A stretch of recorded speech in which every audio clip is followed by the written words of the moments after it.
आज की क्लास में हम विशेषाधिकार, शक्तियां और उन्मुक्तियों के बारे में चर्चा करेंगे। अब आपके मन में ये सवाल आ रहा होगा कि ये विशेषाधिकार, उन्मुक्तियां और शक्तियां क्या होती हैं, किसको ये प्राप्त होती हैं, संविधान में इनके प्रावधान कहाँ दिए गए हैं और ये क्यों मिलते हैं, तथा कौन कौन से विशेषाधिकार मिलते हैं, कौन कौन सी शक्तियां मिलती हैं और कहाँ ये शक्तियां, विशेषाधिकार और उन्मुक्तियां मिलेंगे। तो इन्हीं सब बिंदुओं के बारे में आज की क्लास में हम चर्चा करेंगे।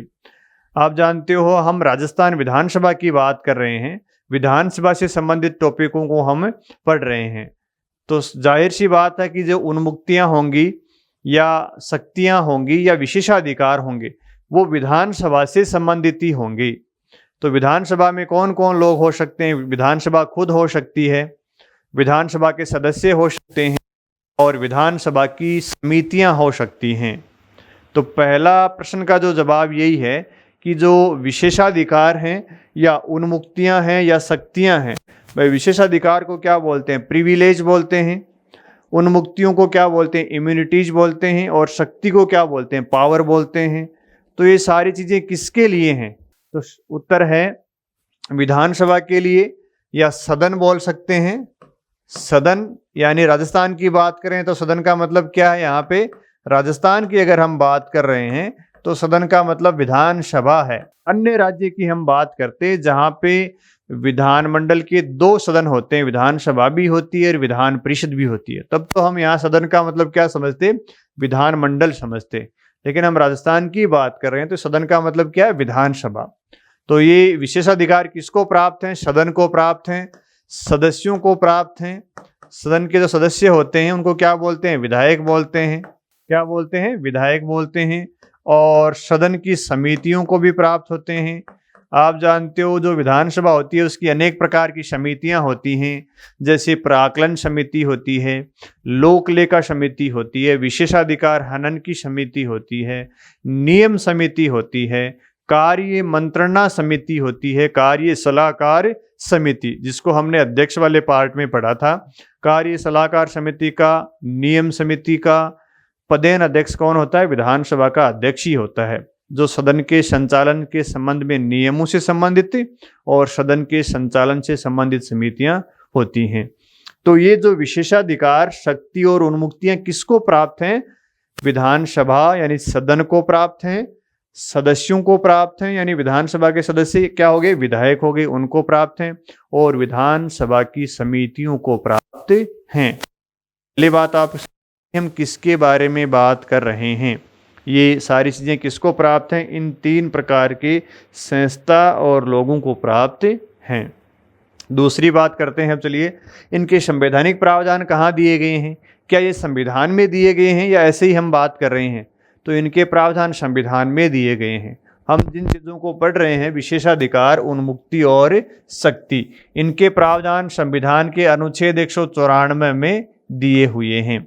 हम अभी विधानसभा की बात कर रहे हैं। अगर संसद की बात करते तो यही चीज़ें अनुच्छेद 105 में सांसदों के लिए दी गई हैं, संसद के लिए दी गई हैं। लेकिन हम राज्य विधानसभा की बात कर रहे हैं तो अनुच्छेद 194 में इनके संवैधानिक प्रावधान दिए गए हैं। तो दूसरी बात का उत्तर मिल गया कि संवैधानिक प्रावधान कहाँ हैं। अब तीसरी बात आती है कि इनका अर्थ क्या होता है। भाई विशेषाधिकार का तो क्या अर्थ होता है, उन्मुक्तियों का क्या अर्थ होता है और शक्ति का क्या अर्थ होता है? इन तीनों के अर्थ क्या होते हैं? हम लोकतंत्र में निवास कर रहे हैं। हमारा देश क्या है? लोकतांत्रिक देश है। और लोकतंत्र में क्या होते हैं? विशेष अधिकार होते हैं या समान अधिकार होते हैं। भाई हमने आज़ादी की लड़ाई, स्वतंत्रता का संघर्ष, लोकतंत्र इसीलिए स्थापित किया था कि सभी लोग क्या हो सके? समान हो सकें। क्योंकि अंग्रेजों के टाइम अंग्रेजों के पास विशेष अधिकार थे, हमारे पास नहीं थे। आपने कोई मूवी देखी होगी जिसमें लिखा था कि dogs and Indians are not allowed, किसी होटल के बाहर लगा रखा था। यानी भारतीय और कुत्ते उस समय होटलों में जाने के लिए अनुमति उनके पास नहीं होती थी, सड़कों पर चलने की उनकी अनुमति नहीं होती थी। शिमला में एक मॉल रोड थी, उसमें भारतीयों को चलने की अनुमति नहीं होती थी, सिर्फ अंग्रेज ही वहाँ से जा सकते थे। तो मेरे कहने का मतलब है अंग्रेजों के समय अंग्रेजों के पास क्या होते थे? विशेष अधिकार होते थे। जो आम भारतीयों के पास नहीं होते थे। जबकि वर्तमान में तो लोकतंत्र है, भाई राजा महाराजाओं का शासन भी नहीं है, अंग्रेजों का शासन भी नहीं है। राजा महाराजाओं के शासन में भी विशेषाधिकार होते थे। किसको? राजाओं को, राज परिवार के लोगों को। राजा महाराजाओं या राज परिवार के सदस्यों के द्वारा अगर कोई अपराध किया जाता था तो उनको छूट थी, उनको विशेष अधिकार थे, उनके विरुद्ध कोई मुकदमा नहीं चलता था। लेकिन वर्तमान में तो हम कहाँ पे हैं? लोकतंत्र में हैं। और लोकतंत्र का मतलब लोगों का तंत्र, लोगों का शासन, जहाँ पे सारे लोग क्या हैं? समान हैं। लेकिन फिर भी हम किसकी बात कर रहे हैं? विशेषाधिकारों की बात कर रहे हैं। तो इनकी बात क्यों कर रहे हैं, इसके बारे में तो हम देखेंगे। पहले हम देखेंगे विशेष अधिकार का अर्थ क्या होता है। तो विशेष अधिकार का मतलब ये होता है कि ऐसे अधिकार जो आम नागरिकों के पास नहीं होते हैं। अगर किसी व्यक्ति के पास कोई विशेष शक्ति है, विशेष उसके पास अधिकार है जो अन्य लोगों के पास नहीं है, तो वो क्या हो गया? विशेष अधिकार हो जाता है। और दूसरा क्या होता है? उन्मुक्ति है। उन्मुक्ति का मतलब क्या होता है? छूट होना। तो ऐसी छूट जो अन्य लोगों के पास नहीं है उसको क्या बोलते हैं? उन्मुक्ति बोलते हैं। जैसे जो वृद्ध व्यक्ति, किराया कम लिया जाता है, रोडवेज में उनको छूट है। महिलाओं को 30% रोडवेज में किराए में छूट है। तो छूट का मतलब जो अन्य व्यक्ति के पास नहीं है उनके पास होना। विशेष अधिकार का मतलब कुछ ऐसे अधिकार जो सामान्य नागरिकों के पास नहीं होते, उनके पास होते हैं। यानी विशेष अधिकार में तो उनके पास कोई विशेष चीज होती है, विशेष अधिकार होते हैं। यहाँ पे उन लोगों को छूट होती है जो अन्य लोगों को छूट नहीं होती है। और शक्ति का मतलब किसी व्यक्ति, किसी सदन की या किसी संस्था की ऐसी एक क्षमता जिससे वो किसी दूसरे व्यक्ति के व्यवहार को परिवर्तन कर सके, ये क्या होती है? शक्ति होती है। तो वर्तमान में विशेषाधिकार यानी कुछ विशेष अधिकार किसको हैं? सदन को हैं, सदस्यों को हैं, समितियों को हैं, जो अन्य लोगों को नहीं है। अब ये क्या क्या है ये तो बाद में देखेंगे। इसके बाद में जो स्लाइड आएगी उसमें देखेंगे कि क्या विशेष अधिकार हैं जो अन्य लोगों को नहीं है, उनको क्या छूट है जो अन्य लोगों को नहीं है, और उनके पास क्या शक्ति है। और दूसरी बात होगी उन्मुक्ति का मतलब छूट होना, उनके पास कोई छूट होती है जो अन्य लोगों को नहीं होती है। अब तीसरा सवाल ये आता है कि इनको ये विशेषाधिकार यानी कुछ विशेष अधिकार, कुछ छूट और शक्तियां मिलती क्यों हैं? भाई मिलती किसको? ये बात तो आपको क्लियर हो गई। विधानसभा को मिलेंगी, विधानसभा के सदस्यों को मिलेंगी यानी विधायकों को मिलेंगी, विधानसभा की समितियों को मिलेंगी। लेकिन सवाल ये कि ये मिलती क्यों है भाई? अन्य लोगों को तो नहीं मिलती। और लोकतंत्र में किसी के पास विशेष अधिकार क्यों होने चाहिए? लोकतंत्र में तो समान अधिकार होने चाहिए और समान अधिकार दिए भी गए हैं। सबको चुनाव लड़ने का अधिकार है, सबको वोट देने का अधिकार है और समानता स्थापित की गई है। यानी आपके वोट का मूल्य भी वही है जो प्रधानमंत्री के वोट का मूल्य है, मेरे वोट का मूल्य भी वही है जो राहुल गांधी के वोट का मूल्य है, अंबानी के वोट का मूल्य भी वही है जो एक रिक्शा चालक के वोट का मूल्य है। तो क्या स्थापित किया गया? समानता स्थापित की गई है, लेकिन विशेषाधिकारों की बात की गई है। तो सवाल यही उठता है कि विशेषाधिकार क्यों मिलते हैं, इन लोगों को विशेष अधिकार दिए क्यों गए हैं? तो इसका उत्तर ये है कि ये जो लोग हैं, जैसे विधायक की बात करें, विधानसभा के सदस्य की बात करें, तो एक विधानसभा का सदस्य कितने लोगों को रिप्रेजेंट करता है? एक विधायक कितने लोगों का प्रतिनिधित्व करता है? तो वो लगभग 3 से 4 लाख लोगों का प्रतिनिधित्व करता है। एक विधायक कितने लोगों का प्रतिनिधित्व करता है? 3-4 लाख लोगों का प्रतिनिधित्व करता है। और हम कितने लोगों का प्रतिनिधित्व करते हैं? हम सिर्फ अपना ही प्रतिनिधित्व करते हैं। भाई मैं यहाँ पे बोल रहा हूँ तो मैं किन को प्रतिनिधित्व कर रहा हूँ, किसको रिप्रेजेंट कर रहा हूँ? मैं यहाँ पे मैं अपने स्वयं को रिप्रेजेंट कर रहा हूँ। और एक विधायक विधानसभा में बोलता है तो वो कितने लोगों का प्रतिनिधित्व करता है, कितने लोगों को रिप्रेजेंट करता है? वहां पे वो अपने क्षेत्र के 3-4 लाख लोगों को रिप्रेजेंट करता है। तो इसलिए उसको क्या होना चाहिए? विशेष अधिकार होना चाहिए। क्यों? क्योंकि 3-4 लोगों की बात को रखने का उसके पास दायित्व है। तो उसको विशेष अधिकार इसलिए है क्योंकि उसके पास क्या है? विशेष दायित्व है। और विशेष दायित्व किस बात का है? इन लोगों के मुद्दे उठाने का, इन लोगों की समस्या विधानसभा में रखने का, इन लोगों की बात को विधानसभा में रखने का, ये उसके पास विशेष दायित्व है। इसलिए उसको क्या दिया गया है? कुछ विशेष अधिकार दिए गए हैं, कुछ छूट दी गई हैं। तो पहला तो कारण ये हो गया क्योंकि उसके पास क्या है, विशेष दायित्व है। उसके पास क्या है, विशेष दायित्व है। इन लोगों के मुद्दों को, इन लोगों की समस्याओं को, इन लोगों के जो बातें हैं उनको विधानसभा में ये विधायक उठाता है, वहाँ पे अपनी बात ये रखता है, इसलिए उसको क्या है, विशेष अधिकार है। दूसरा है कि आप जानते हो विधानसभा में सवाल जवाब भी किए जाते हैं, विभिन्न प्रकार की सरकार की कमियां भी निकाली जाती हैं। और कमियां किसकी निकालते हैं, मुख्यमंत्री की, गृह मंत्री की, जो सरकार के सबसे पावरफुल लोग हैं। और विधायक प्रश्नों के माध्यम से उनसे सवाल पूछते हैं।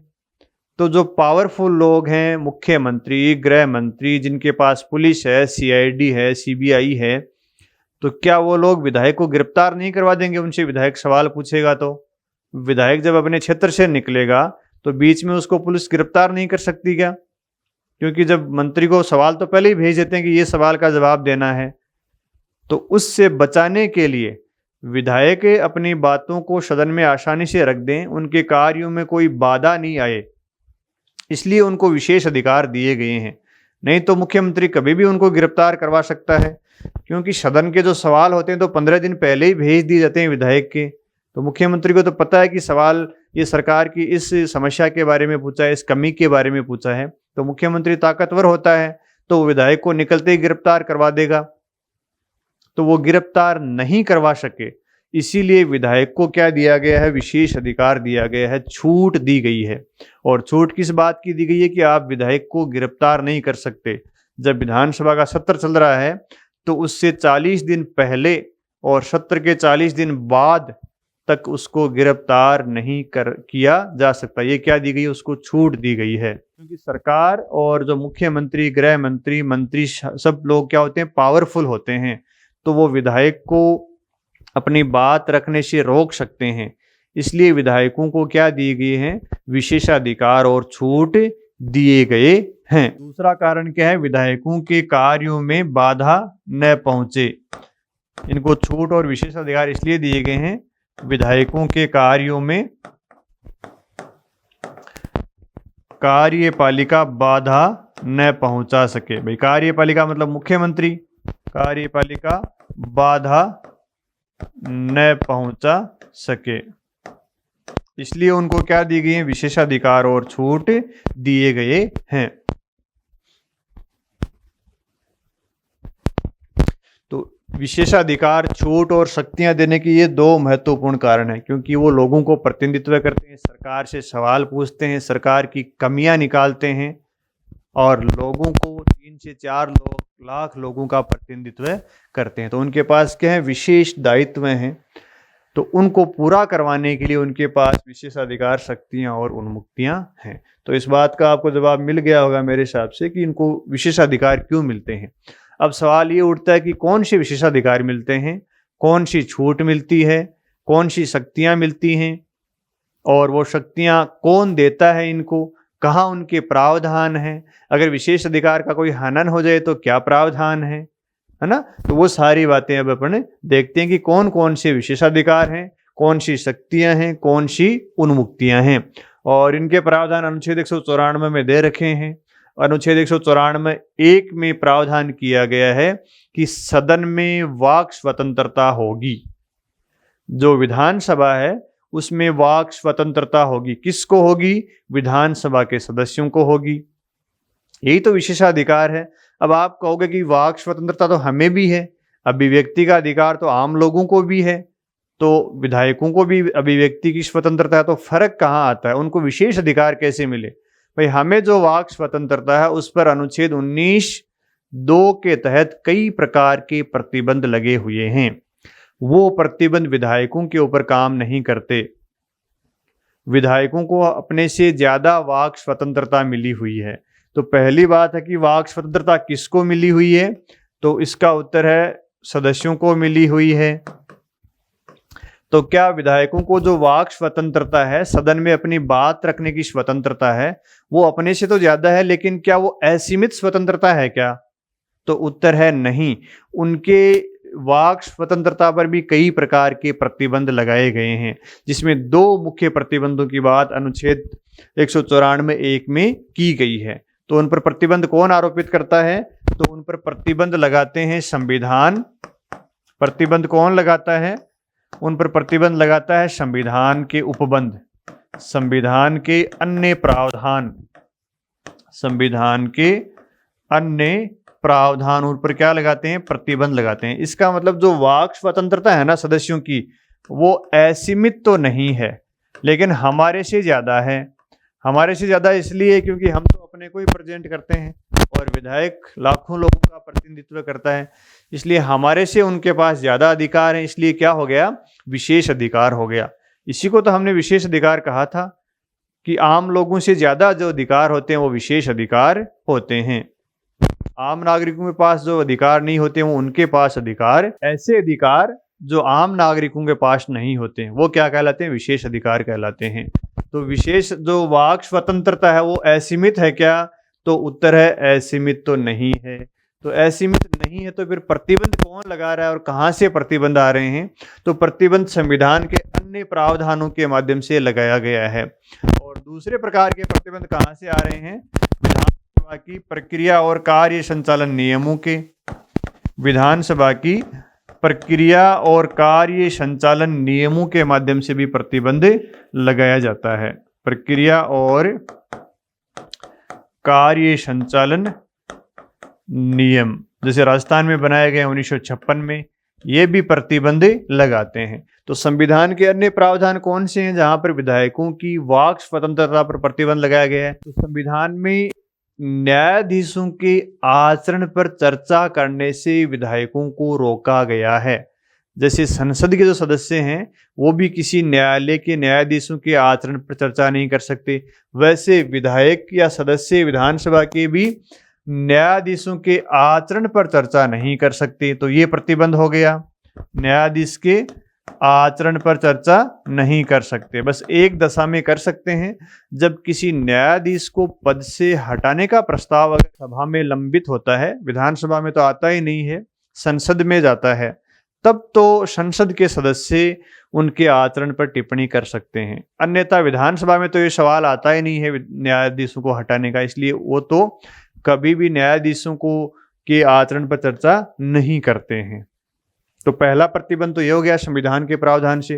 दूसरा प्रतिबंध प्रक्रिया और नियमों से आता है। विधानसभा को संचालित करने के लिए कुछ नियम बनाए गए हैं, वो भी सदस्यों की वाक स्वतंत्रता पर सदन में प्रतिबंध लगाते हैं।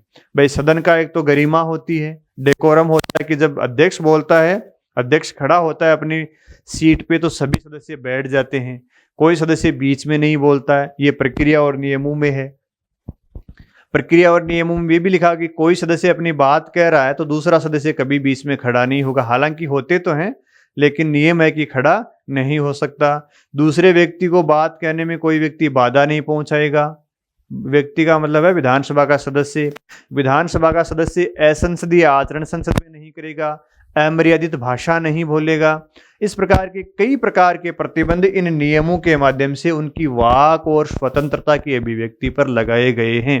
तो कहने का मतलब यही है कि विधायकों के पास आम लोगों से ज्यादा वाक स्वतंत्रता के अधिकार होते हैं, लेकिन उन पर भी प्रतिबंध है। और प्रतिबंध कहाँ से आता है? संविधान के प्रावधानों से और विधानसभा की प्रक्रिया और कार्य संचालन नियमों से ही आता है। तो सदन में वो अपनी बात को निर्भीक होकर रख सकें, इसलिए उन पर वाक और अभिव्यक्ति की स्वतंत्रता उनको दी गई है। भाई आम लोग तो कुछ भी बोल देगा तो उस पर कई जगह FIR हो जाती है, लेकिन अगर विधानसभा में कोई विधायक बोल रहा है तो वो किसी न्यायालय के प्रति उत्तरदायी नहीं होता है। और न्यायालय के प्रति उत्तरदायी नहीं है, इसका मतलब उस पर कोई विधि लागू नहीं होती। अगर वो न्यायालय के प्रति उत्तरदायी नहीं है अपनी बात के लिए, तो इसका मतलब ये हुआ कि वो विधि के प्रति भी उत्तरदायी नहीं है। तो क्या उस पर विधि का शासन नहीं लगता क्या? तो उत्तर है नहीं लगता।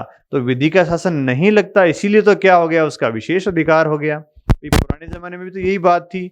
जो राजा महाराजा होते थे, राज परिवार के सदस्य होते थे, उन पर तो कोई कानून लागू ही नहीं होता था, इसीलिए तो उनके पास विशेष अधिकार थे। तो यही कहानी अपने यहाँ पे सदन में जो सदस्य होते हैं उनको विशेष अधिकार मिलते हैं, वो भी किसी विधि के प्रति उत्तरदायी नहीं होते, लेकिन उनकी असीमित स्वतंत्रता नहीं है। तो पहली बात मैं समझता हूँ समझ में आपके आ गई होगी। तो अब सवाल ये आता है कि न्यायालय की कार्यवाही में छूट किसको दी गई है।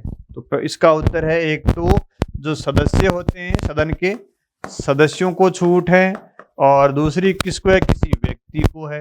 जो प्राइवेट व्यक्ति होता है उसको भी न्यायालय के प्रति उत्तरदायी नहीं बनाया गया, न्यायालय की कार्यवाही से छूट दी गई है। तो पहला सवाल तो यही है कि किसको दी गई है भाई न्यायालय की कार्यवाही में छूट। तो उत्तर है विधानसभा के सदस्य को, या सदस्य बोल सकते हैं। दूसरा किसी व्यक्ति को, दो व्यक्तियों को छूट दी गई है, एक तो जो सदन का सदस्य है और दूसरे अन्य व्यक्ति। तो अब दूसरा सवाल ये आता है कि इस सदस्य को तो कौन सी कार्यवाही के संबंध में छूट दी गई है, और इस व्यक्ति को किस कार्यवाही के बारे में छूट दी गई है। तो इसका उत्तर ये है कि ये जो सदस्य है ये सदन में कोई भी मत देता है, सदन में क्या करता है, ये मत देता है या अपनी कोई बात कहता है। भाई सदस्य होता है वो सदन में कार्यवाही करता है, तो या तो कोई अपनी बात कहता है ये, या फिर कोई मत देता है। भाई सदन में जो सदस्य होता है वो इन्हीं दो माध्यमों से सदन की कार्यवाही में भाग लेता है। या तो वो किसी प्रश्न पर पक्ष या विपक्ष में वोट देता है, मत देता है, किसी विधेयक पर, किसी संकल्प पर वो क्या करता है, मत देता है। या तो मत पक्ष में दे देगा या मत विपक्ष में दे देगा। तो मत पक्ष में देता है या विपक्ष में देता है तो इस पर कोई न्यायालय की जांच नहीं होगी। आप ये नहीं कह सकते कि मैं तो इसको दिलवाना चाहता था वोट और इसने इसको दे दिया। न्यायालय के द्वारा मत देने की कार्यवाही पर कोई कार्यवाही नहीं की जाएगी। न्यायालय के द्वारा एक सदस्य के द्वारा जो मत दिया जाता है उसकी कोई जांच नहीं की जाएगी। न्यायालय ने इनके मत देने पर कोई कार्यवाही करेगा कि किसने मत दिया, क्यों दिया, पक्ष में दिया या विपक्ष में दिया। और दूसरी बात है, सदस्य अपनी कोई बात भी रखता है, सदन की कार्यवाही में भाग लेता है, तो वो कोई प्रश्न पूछता है, या तो कोई वो प्रश्न पूछता है, या कोई वो प्रस्ताव लाता है, या कोई वो संकल्प लाता है, या कोई वो विधेयक लाता है। इन्हीं के माध्यम से वो सदन की कार्यवाही में भाग लेता है। तो इनके बारे में भी न्यायालय की कार्यवाही में छूट दी गई है। भाई कोई भी वो प्रश्न पूछ सकता है, कोई भी प्रस्ताव ला सकता है, कोई भी विधेयक ला सकता है, कोई संकल्प ला सकता है, कोई वोट दे सकता है। तो सदस्य के द्वारा ये जो कार्यवाही की जाती है दोनों, इनके संबंध में न्यायालय कोई उस पर कार्यवाही नहीं करेगा।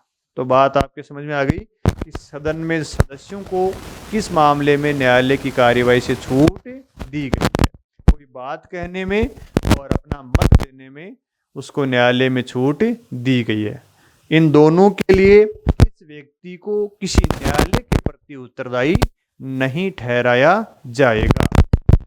फिर आता है किसी व्यक्ति की। भाई कोई व्यक्ति जो सदन का सदस्य नहीं है उसको भी न्यायालय के प्रति उत्तरदायी नहीं ठहराया गया। किस मामले में?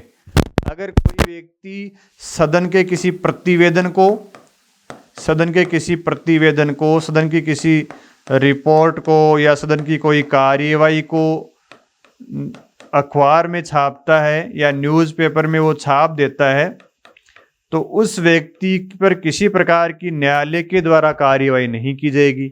अगर ये व्यक्ति सदन में जो वास्तविक घटना हुई है, जो कार्यवाही से निकाली नहीं गई है, उसको अगर वो छापता है, प्रतिवेदन को, कार्यवाही या रिपोर्ट को, तो उस व्यक्ति पर कोई कार्यवाही नहीं की जाएगी। वो व्यक्ति न्यायालय के प्रति किसी कार्यवाही के लिए उत्तरदायी नहीं होगा। भाई आप जानते हो सदन की कार्यवाही का प्रसारण टीवी पर भी होता है, अखबार में भी उसकी न्यूज़ आती है। तो अखबार में तो कोई पत्रकार न्यूज़ देता है, तो ये वो व्यक्ति पत्रकार मान लो, अखबार टीवी का कोई संवाददाता मान लो, वो सदन की कार्यवाही के बारे में वो छापता है, कहीं दिखाता है, तो उस पर कोई कार्यवाही नहीं होगी।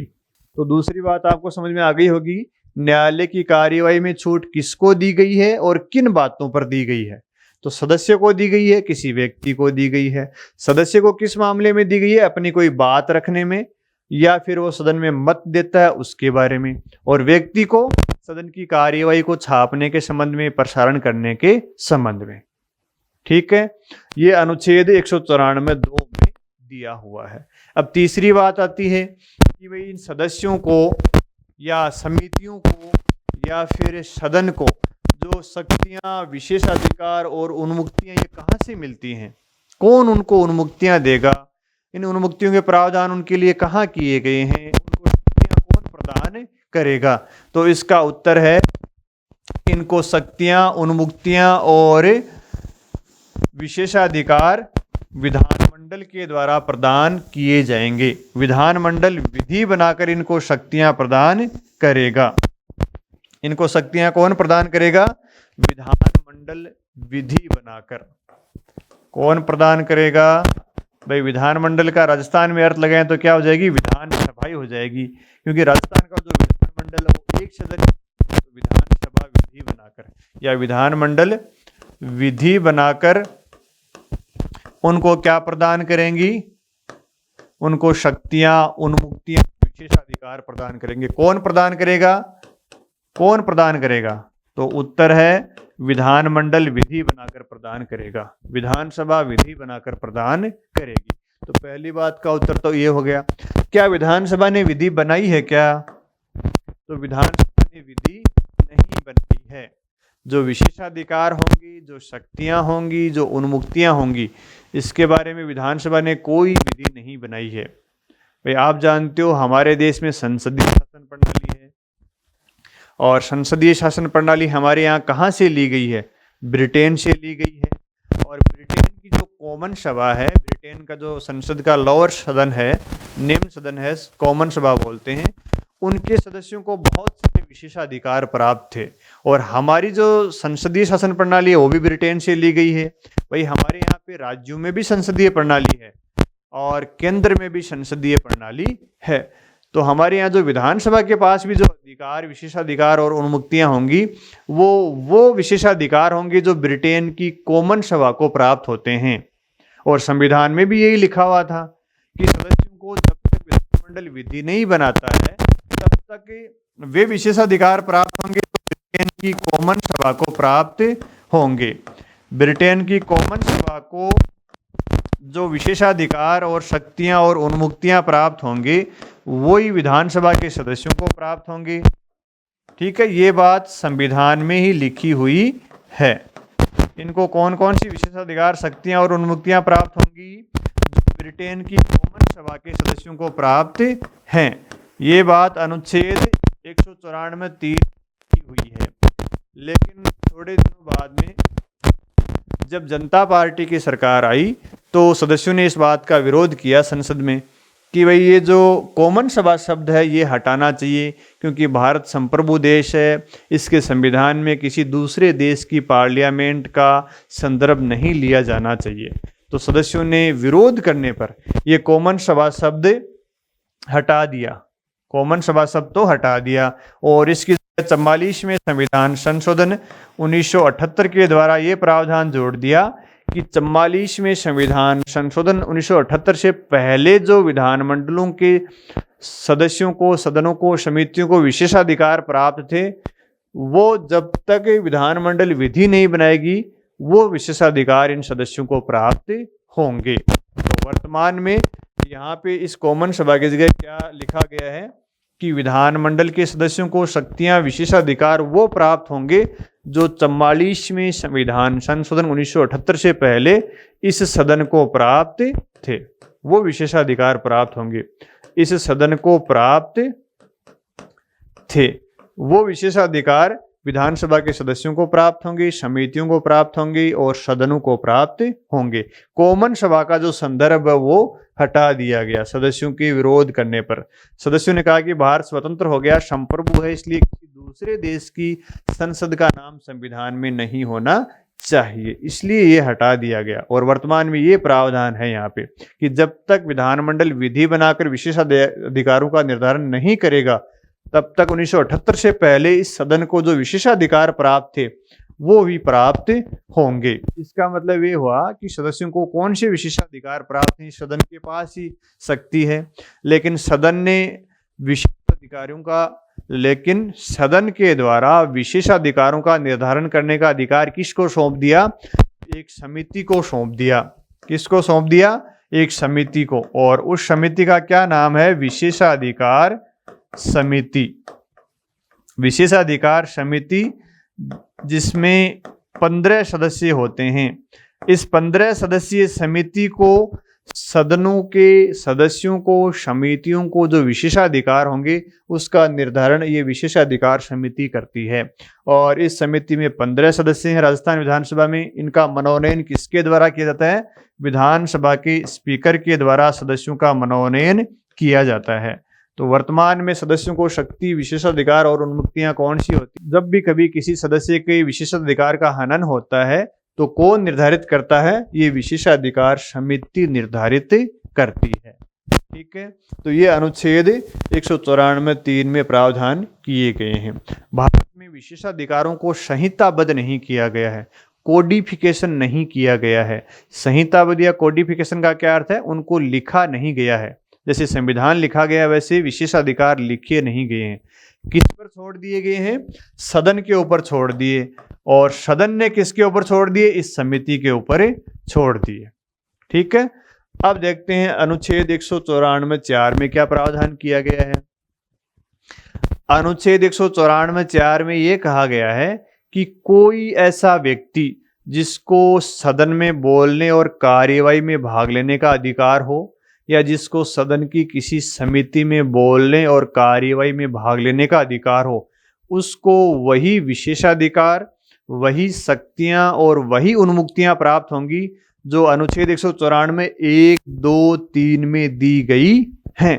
यानी ये जो विशेषाधिकार दिए गए हैं यहाँ पे 1 में, 2 में और 3 में, ये सारे विशेषाधिकार उस व्यक्ति को भी प्राप्त होंगे जिस व्यक्ति को सदन की समिति में या सदन में बोलने और कार्यवाही में भाग लेने का अधिकार हो। बोलने और कार्यवाही में भाग लेने का अधिकार हो। अधिकार हो उस व्यक्ति को, ये जो यहाँ पे विशेषाधिकार दिए गए हैं, शक्तियां दी गई हैं, ये उस व्यक्ति को भी प्राप्त होंगी। किसको? जो सदन में बोल सकता है, कार्यवाही में भाग ले सकता है, उसको सदन में या समिति में। तो ऐसा कोई व्यक्ति है क्या आपकी नजरों में जो सदन का सदस्य न होते हुए भी सदन की कार्यवाही में भाग ले सकता है या फिर समितियों में भाग ले सकता है? तो सदन के लिए तो ऐसा व्यक्ति है महाधिवक्ता। कौन है? राज्यों में तो कौन होता है? महाधिवक्ता होता है। और केंद्र में कौन होता है? महान्यायवादी होता है। तो महाधिवक्ता किसी भी सदन का सदस्य नहीं होता है, लेकिन विधानसभा की कार्यवाही में भाग ले सकता है। कोई भी जो विशेषज्ञ होता है उनको समितियां बुलाती हैं, तो जो भी विशेषज्ञ उस समिति में प्रेजेंट होता है उसको भी वही विशेषाधिकार, उन्मुक्तियां और शक्तियां होंगी। उस पर भी कोई कार्यवाही न्यायालय के द्वारा नहीं की जाएगी, उसको भी वाक स्वतंत्रता होगी और उसको भी वही विशेषाधिकार होंगे जो किसी सदस्य को होते हैं। तो एक तो महाधिवक्ता हो गया ऐसा व्यक्ति जो सदस्य न होते हुए भी सदन की समिति में बोल सकता है, सदन में बोल सकता है। और दूसरा कोई भी अन्य विशेषज्ञ या कोई भी व्यक्ति जिसको समिति अपनी राय देने के लिए समिति में बुलाता है, उन व्यक्तियों को भी ये सारे विशेषाधिकार और शक्तियां प्राप्त होंगी। तो ये विशेषाधिकार, शक्ति और उन्मुक्ति अनुच्छेद 194 में दी गई है। इसके लिए सदन के लिए, सदस्यों के लिए और समितियों के लिए। सवाल क्या आता है कि ये जो सदस्य होते हैं इनको कुछ विशेष अधिकार व्यक्तिगत रूप से भी व्यक्तिगत रूप से कौन विशेष अधिकार प्राप्त होते हैं सदस्यों को? जो विधान सदस्य होते हैं उनको एक तो गिरफ्तार नहीं किया जा सकता। गिरफ्तार नहीं किया जा सकता जब सदन का सत्र चलता हो, उस समय उनको गिरफ्तार नहीं किया जा सकता। भाई उनको व्यक्तिगत विशेषाधिकार भी होते हैं, कुछ व्यक्तिगत विशेषाधिकार।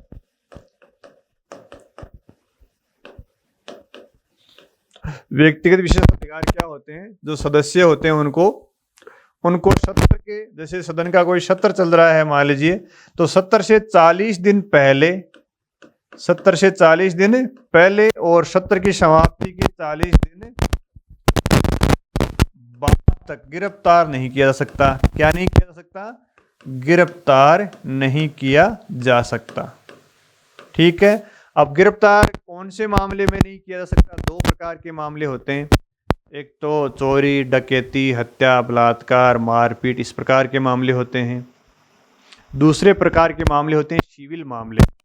तो सिविल मामले होते हैं जैसे संपत्ति का झगड़ा हो, पत्नी के साथ किसी विधायक का झगड़ा हो, भाई पति पत्नी का झगड़ा हो, या संपत्ति का झगड़ा हो, पति पत्नी का झगड़ा हो, संपत्ति का झगड़ा हो, या उत्तराधिकार का झगड़ा हो, तलाक का झगड़ा हो। ये कौन से झगड़े आते हैं, कौन से मामले होते हैं? सिविल मामले। तो सिविल मामलों में ये सीमा लागू होती है। और दूसरे प्रकार के मामले होते हैं आपराधिक मामले। आपराधिक मामले, आपराधिक मामले में कौन होते हैं? भाई चोरी कर ली कहीं, डकैती कर ली, मारपीट कर ली, हत्या कर दी किसी की, ये आपराधिक मामले होते हैं। तो ये जो शर्त है ये आपराधिक मामलों में लागू नहीं होती। सिविल मामलों में किसी भी सदस्य को सत्र के प्रारंभ के 40 दिन पहले और सत्र के समाप्त होने के 40 दिन बाद तक गिरफ्तार नहीं किया जा सकता। ठीक है, कौन से मामलों में? सिविल मामलों में। आपराधिक मामलों में गिरफ्तार किया जा सकता है। पहला विशेषाधिकार तो ये हो गया। ये तो हो गया मामला जब सत्र का हो गया। जब सत्र नहीं चल रहा है तब किसी व्यक्ति को, जो सदस्य है विधानसभा का, उसको गिरफ्तार किया जा सकता है, लेकिन विधानसभा के परिसर के अंदर से गिरफ्तार नहीं किया जाएगा। विधानसभा के परिसर से अगर गिरफ्तार करेंगे तो विधानसभा के सदस्य अध्यक्ष की अनुमति से ही गिरफ्तार करेंगे। तो किसी भी सदस्य को विधानसभा परिसर से विधानसभा की जो परिसर है वहां से अगर गिरफ्तार करेंगे तो अध्यक्ष की अनुमति से ही गिरफ्तार करेंगे। अध्यक्ष की अनुमति के बिना किसी सदस्य को गिरफ्तार नहीं करेंगे। और बाहर किसी व्यक्ति को जब सत्र नहीं चल रहा है तो गिरफ्तार कर सकते हैं। गिरफ्तार करने की सूचना किसको देनी होगी? विधानसभा के अध्यक्ष को देनी होगी। सूचना किसको देनी होगी गिरफ्तारी की? अध्यक्ष को देनी पड़ती है। तो ये तो गिरफ्तारी से संबंधित मामला हो गया। जब सत्र चल रहा है तो ये कंडीशन लागू होती है। सत्र नहीं चल रहा है तो किसी व्यक्ति को गिरफ्तार किया जा सकता है, लेकिन उसकी सूचना किसको देनी पड़ेगी? विधानसभा के अध्यक्ष को देनी पड़ेगी। और विधानसभा का जो परिसर है, अगर वहां से किसी सदस्य को गिरफ्तार करना है तो सदन के अध्यक्ष को उसकी अनुमति लेनी पड़ेगी, तभी उसको परिसर के अंदर से गिरफ्तार किया जा सकता है। और किसी भी विधायक या सदस्य को न्यायालय में गवाही देने से छूट है। गवाही देने के लिए न्यायालय में उसको कोई बुला नहीं सकता। और सदन के सदस्य सदन के अध्यक्ष की अनुमति के बिना सदन की कार्यवाही से संबंधित कोई भी दस्तावेज साक्ष्य के रूप में न्यायालय में पेश नहीं करेंगे। सदन की अनुमति के बाद ही कोई सदस्य सदन की कार्यवाही के संबंध में दस्तावेज न्यायालय में प्रस्तुत कर सकता है, अन्यथा नहीं प्रस्तुत कर सकता। किसी भी सदस्य को गवाही देने के लिए बाध्य नहीं किया जाएगा। और जो अध्यक्ष होता है वो किसी भी सदस्य को बाहर जाने के लिए बोल सकता है। दर्शक दीर्घा बैठे व्यक्ति को भी बाहर जाने के लिए बोल सकता है। सदन की गुप्त बैठक बुला सकता है। ये सारे विशेषाधिकार अध्यक्ष के पास होते हैं। सदस्यों के पास ये व्यक्तिगत विशेषाधिकार होते हैं। इसके बाद में देखो अगला जो बिंदु है अपना, न्यायालय के द्वारा सदन की कार्यवाही की जांच नहीं की जाएगी। सांसद के बारे में चर्चा नहीं की जाएगी। अभी हमने थोड़ी देर पहले पढ़ा है, न्यायालय के द्वारा सदन की कार्यवाही की जांच नहीं की जाएगी। दोनों को स्वतंत्र रहकर अपने अपने दायरे में कार्य करने के लिए संविधान के द्वारा अधिकार दिए गए हैं। न तो न्यायाधीशों के आचरण के बारे में विधायक चर्चा करेंगे और न न्यायालय सदन की कार्यवाही के बारे में जांच करेगी, न सदस्यों की कार्यवाही के बारे में जांच करेगी, और न जो पदाधिकारी होते हैं जिनको सदन का संचालन करना होता है उनके कार्यवाही के बारे में न्यायालय के द्वारा जांच की जाएगी। तो ये भी सदन का एक विशेषाधिकार ही है। तो अनुच्छेद 212 के अंतर्गत न्यायालय के द्वारा सदन की कार्यवाही की जांच नहीं की जाएगी। यानी सदन के अंदर जो कार्यवाही होती है, कोई वोटिंग होती है, बिल आता है, प्रस्ताव आता है, प्रश्न पूछते हैं, सदस्य अपनी बात कहते हैं, उसके बारे में न्यायालय कोई जांच नहीं कर सकता। तो ये सदन को छूट दी गई है, इम्यूनिटी दी गई है। तो किसके बारे में देखो, किसको दी गई है? एक तो सदन की कार्यवाही के बारे में छूट दी गई है। न्यायालय न्यायालय के द्वारा जांच करने से। एक की कार्यवाही के बारे में न्यायालय जांच नहीं कर सकता, दूसरा सदस्य के कार्य के बारे में न्यायालय जांच नहीं कर सकता। भाई सदस्य कार्य करता है, कोई बिल लाता है, प्रस्ताव लाता है, प्रश्न पूछता है, उसके बारे में बोलता है, अपनी बात को कहता है, उसके बारे में न्यायालय जांच नहीं कर सकता। भाई सदन में सदस्य खड़ा होकर जो भी बात कहता है उसके बारे में न्यायालय जांच नहीं कर सकता। और सदन की जो कार्यवाही चलती है उसको अनियमितता के आधार पर जांच नहीं कर सकता।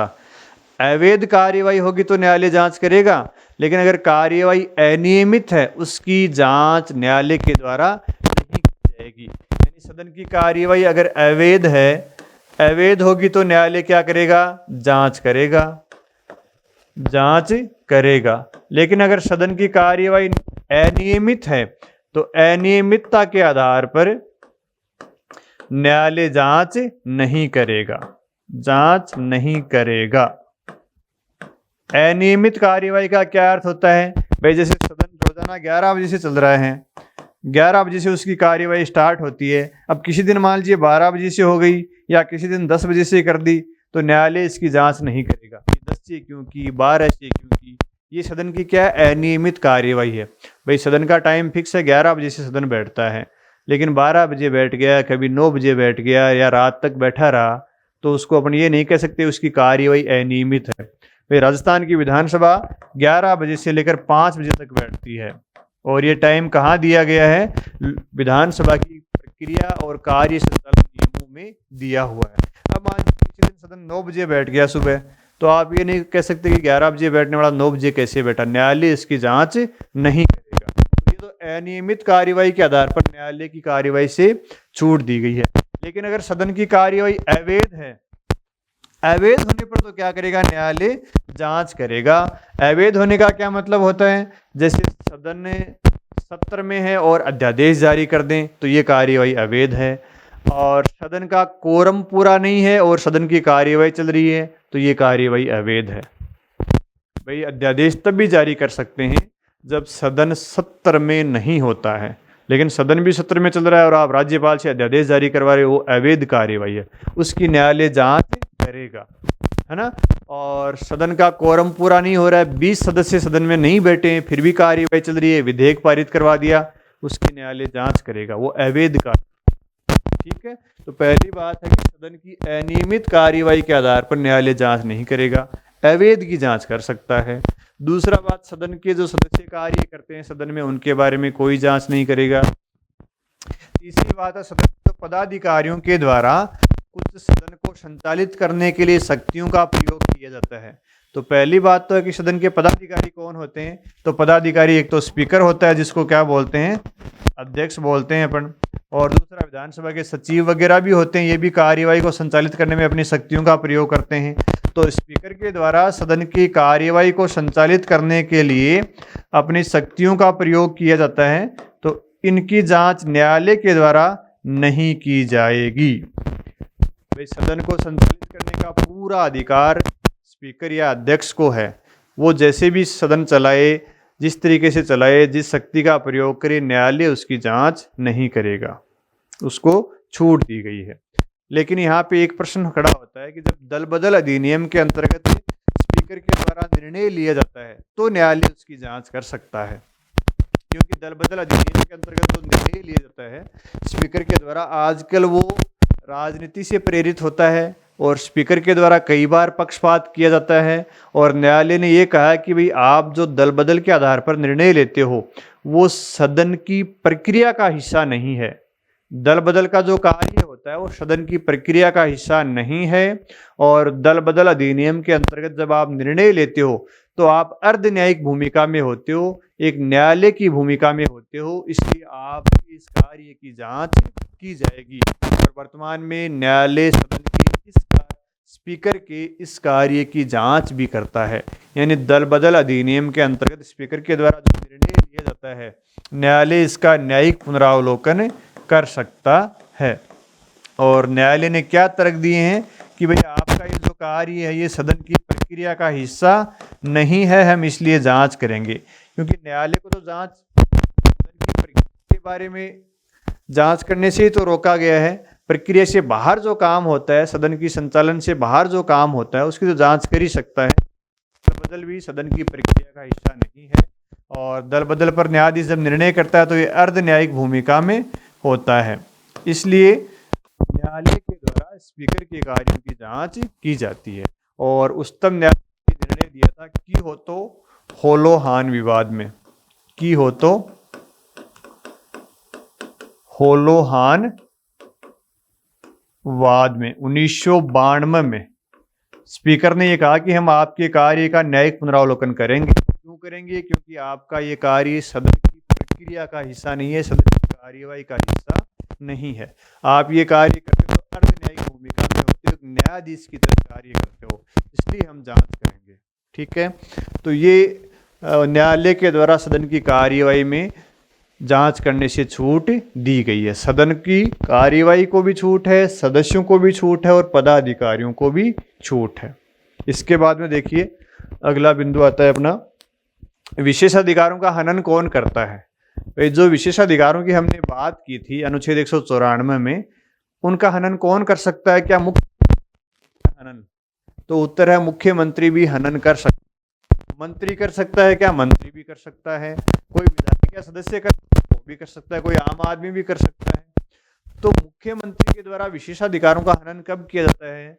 जब किसी पॉलिसी के बारे में पहले सदन को नहीं बताकर मीडिया में जानकारी दे देता है, तो मुख्यमंत्री सदन के विशेषाधिकारों का हनन करता है।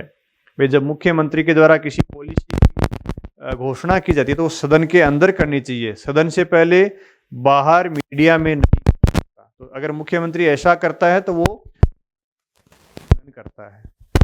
मंत्री से सूचनाएं मांगी जाती हैं, विभिन्न प्रकार के प्रश्न पूछे जाते हैं, और मंत्री अगर प्रश्नों में झूठे तथ्य पेश कर देता है, सूचना सही नहीं देता है, तो इसके विशेषाधिकार का हनन का किया जा सकता है।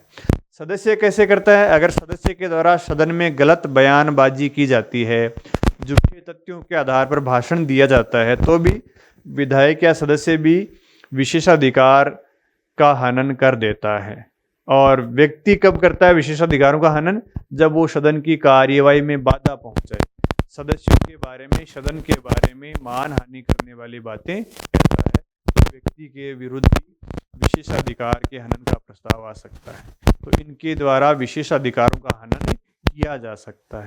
जब किसी सदस्य, मंत्री, मुख्यमंत्री, विधायक या व्यक्ति के द्वारा विशेषाधिकारों के हनन का मामला सदन के सामने जाता है ना, तो सदन उस पर समाधान करने के लिए विशेषाधिकार समिति के पास वो मामला भेजता है, जिसमें 15 सदस्य होते हैं। वो सदस्य उन विशेषाधिकारों के हनन का मामला देखता है कि विशेषाधिकारों का हनन हुआ है या नहीं हुआ है। अगर हुआ है तो सदन उस व्यक्ति को, विधायक को दंड भी दे सकता है।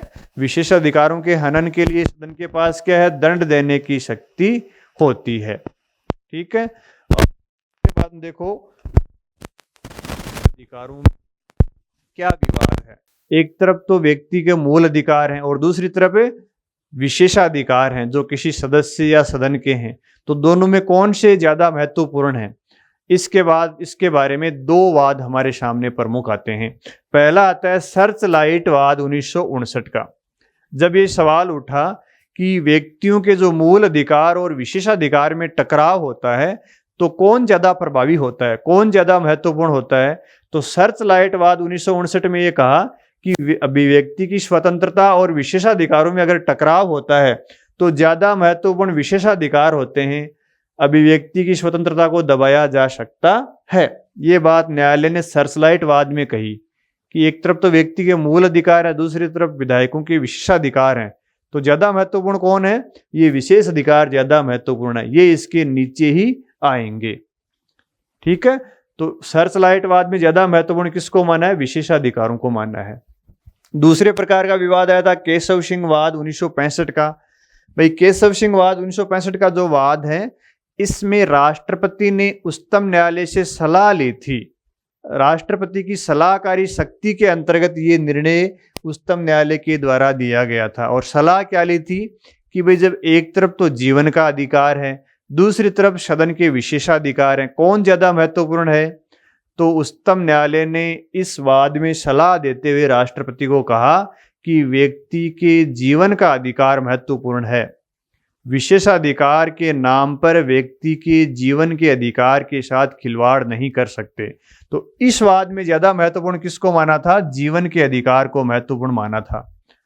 केशव सिंह वाद 1964 का जो वाद है 65 का, इसमें जीवन के अधिकार को महत्वपूर्ण माना, लेकिन अभिव्यक्ति की जो स्वतंत्रता है उसको तो विशेषाधिकारों से नीचे ही इस वाद में माना था। तो इस वाद में जीवन के अधिकार को तो प्राथमिक माना था विशेषाधिकारों से, लेकिन जो अभिव्यक्ति की स्वतंत्रता वाला मामला है इसको विशेषाधिकारों से निम्न ही माना था। तो केशव सिंह वाद में विशेष अधिकार और जीवन के अधिकार में से किसको महत्वपूर्ण माना? जीवन के अधिकार को। और इसी वाद में अभिव्यक्ति की स्वतंत्रता और विशेषाधिकारों में से किसको महत्वपूर्ण माना? विशेषाधिकारों को। लेकिन इस वाद की जो सबसे महत्वपूर्ण बात है वो है जीवन के अधिकार का किसी भी आधार पर अतिक्रमण नहीं कर सकते। जीवन के अधिकारों का हनन, चाहे विशेषाधिकार हो चाहे और कोई से अधिकार हो, उनके नाम पर हनन नहीं कर सकते। जीवन का अधिकार हमेशा महत्वपूर्ण होता है, चाहे विशेष अधिकार ही क्यों उनके सामने न हो। ज्यादा महत्वपूर्ण कौन है? जीवन का अधिकार है, विशेष अधिकार इसके नीचे आएंगे। तो ये सारे विवाद विशेषाधिकारों से जुड़े हुए